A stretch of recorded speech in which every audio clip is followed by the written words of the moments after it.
All right, what's up, guys? I just wanted to make a quick video here on team building, and not only team building, what it's done for me, but what it's done for everyone that I've given this vector opportunity. So I do have a little PowerPoint that I've put together that I will share, and I'll kind of go through. So team building to me, it was something that I was always super nervous about. And I say that with a smile because we were actually in Olean, New York, and I asked, we were at a round tables, and I was at Sebastian's round table, Seabass, and everyone was asking like super uh, smart questions, like how do you maximize PPR and like all this stuff. I didn't even know what half of it meant. And here I was new. I hadn't ever run an office or anything. I'd never had one PR. And I basically was like, "Hey, Seabass, how do I talk to my friends about the job?" And everyone at the table just kind of looked at me like, "Who's the new guy?" Seabass just kind of looked at me. He's like, "What?" He's like, "What do you mean? You just talk to him." I'm like, "Wow." I just have this feeling like in my gut, like I don't want to, I don't want to put it on him. And he was basically like, "Look, man, like, what has this job done for you?" I was like, "It's done everything for me. Like, it's literally changed my life." And he's like, "You don't have to tell him that, but just look what it's done for you. Like, don't you want to give this opportunity to your friends? Like, why wouldn't you want to? And why would you want to work with them?" It wasn't until winter break program that I was like, you know what?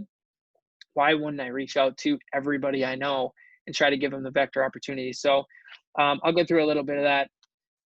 It's not an obligation. I always felt like being a team builder and like putting statuses up, it was something that was like, oh, I have to do this, it's part of the job. I'll do it. It's not that. It's really an invitation. That's how you should look at it. It's like it's an invitation to work with, next to, compete with your friends, and it makes the job. I will tell you firsthand, it makes the job so fun. I'll get into that a little bit. Seven, right now, I had 17 PRs. I didn't get to go on a trip.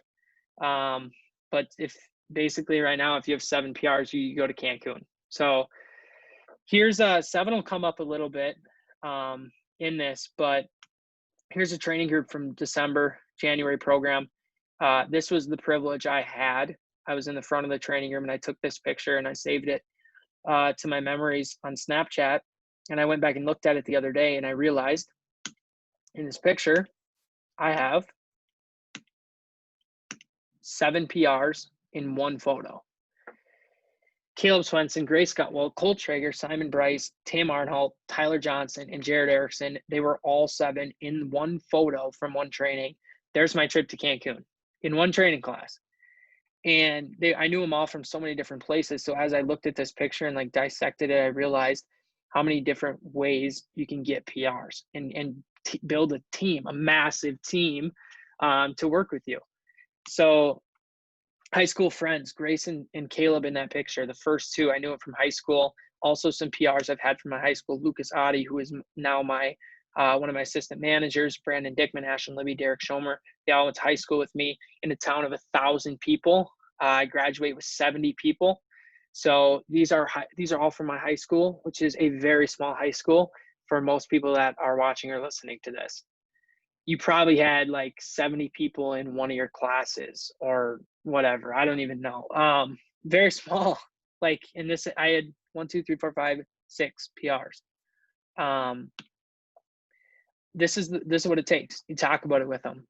I was always worried about it. And Caleb Swenson, first example, this is actually when it all shifted for me mentally.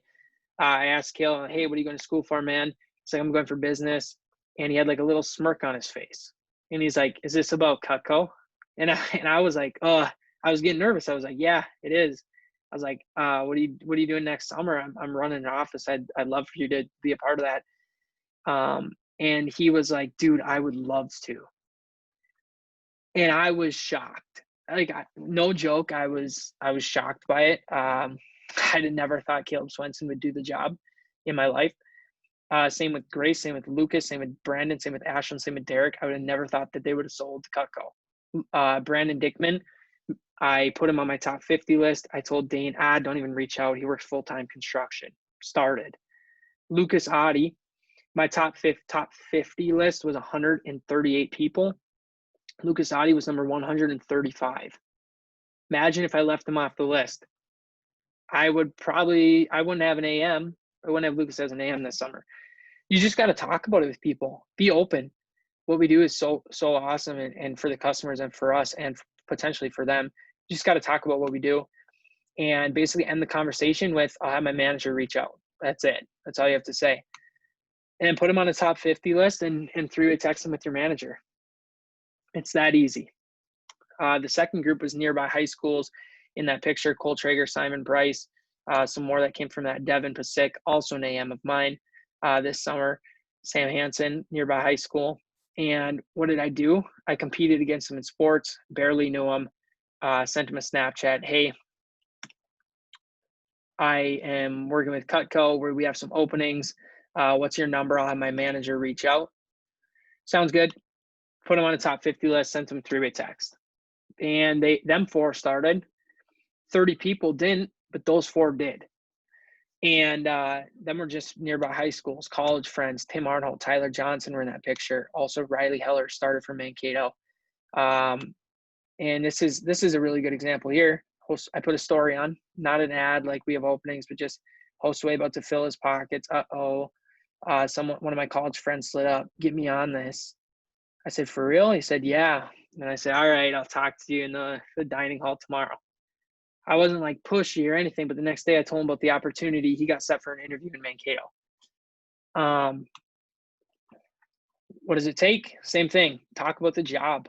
Talk about the opportunity.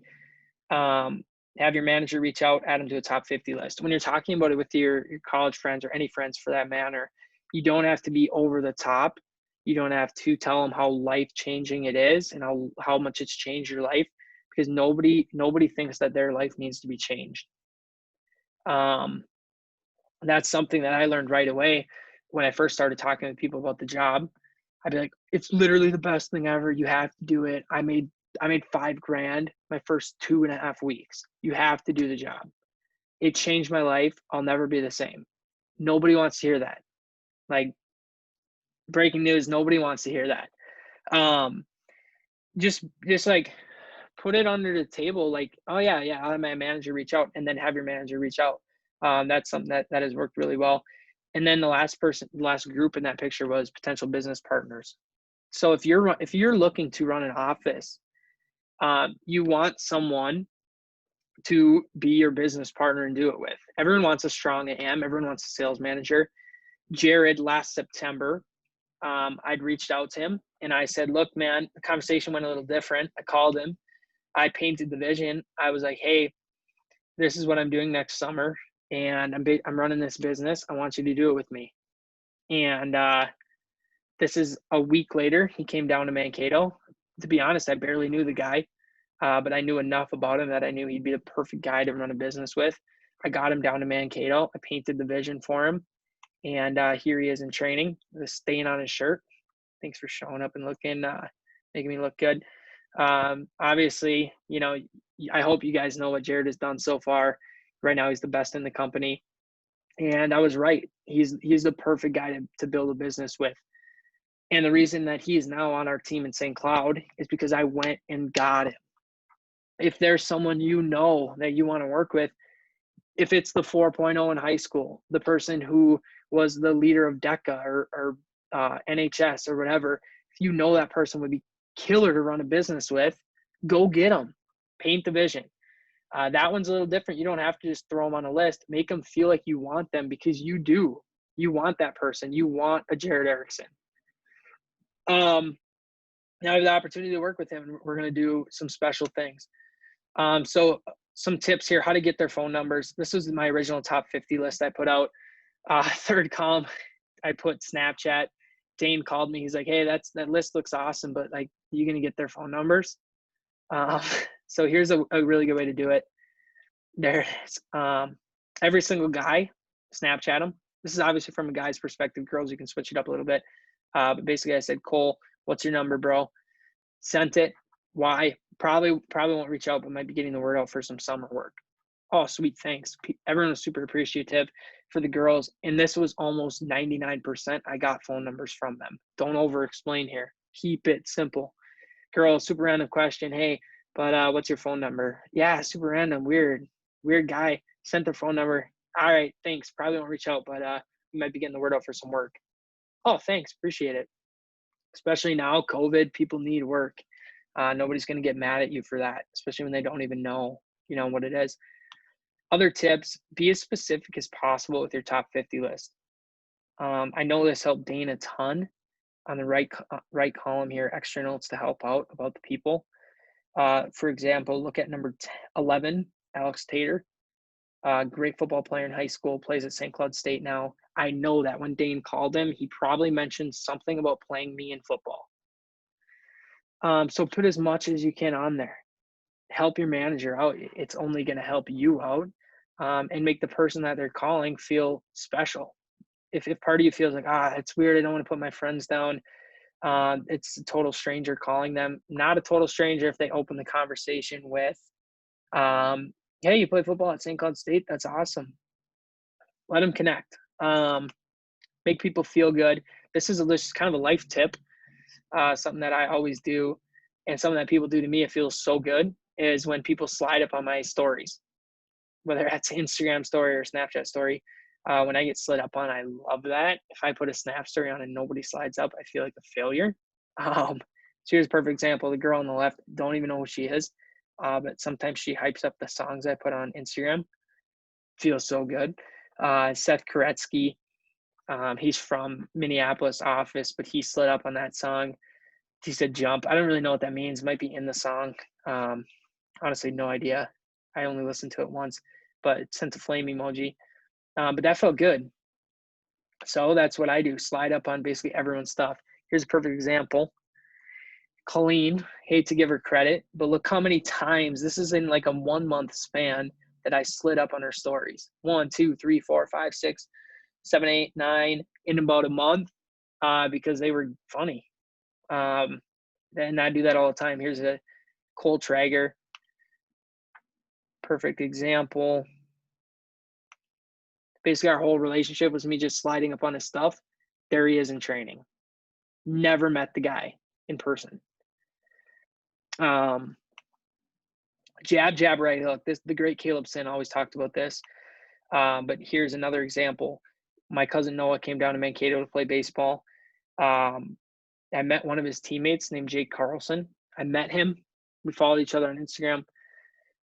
Here, put a story on. Stop being bored, whatever. Link in bio. These are the ads that you put up. And you're not always going to get a ton of swipe ups or a ton of people clicking on your link in the bio, but it's jab, and here's the right hook. He DM'd me, what's this business thing you post about? I said, it's entry-level sales and customer service with Cutco. Do you have a job lined up over break? I know I've been looking. Perfect. What's your number? I'll have my manager reach out. On the program, I'll have my manager reach out. Have your manager reach out. Statuses, this is the best. This is the best way to do it right here. Post them. It takes people just tap through stories just like you do yourself. Nobody's going to look at it for more than 5 seconds. So don't be afraid to throw up a post. I was at first, I'll be 100% honest. I was like, I don't want to put that on my stuff. All you're going to do is potentially help someone out. And the people that don't need a job, they'll just tap right through it. Here's that training class again. For me, all I got from this was the satisfaction of seeing 7 people I knew in training getting started with the best job in the world. For you guys, it's a trip to Cancun. So go out there, go get it. Couple tips. Go out and reach out to people, because nobody's ever going to reach out to you. Perfect example, Caleb Swenson in training right there in the black shirt. He would have never reached out to me about the job, but as soon as I said something to him, he was all in. Your friends will not hit you up. So shoot them a text or send them a snap. Team building, it's done awesome things for me and my office this summer, for the office over winter break, Minneapolis breaking the records, but it's also done awesome things for the people in this picture. And that's the main thing I want you to take away from this. Obviously, team building helps us in our organizations, but look what it did for these people. So that's kind of the main thing. Thank you guys. I hope you learned a little bit. I hope you got a couple tips from that. Um, Go get it. Go kill it this summer. And have a great rest of your day.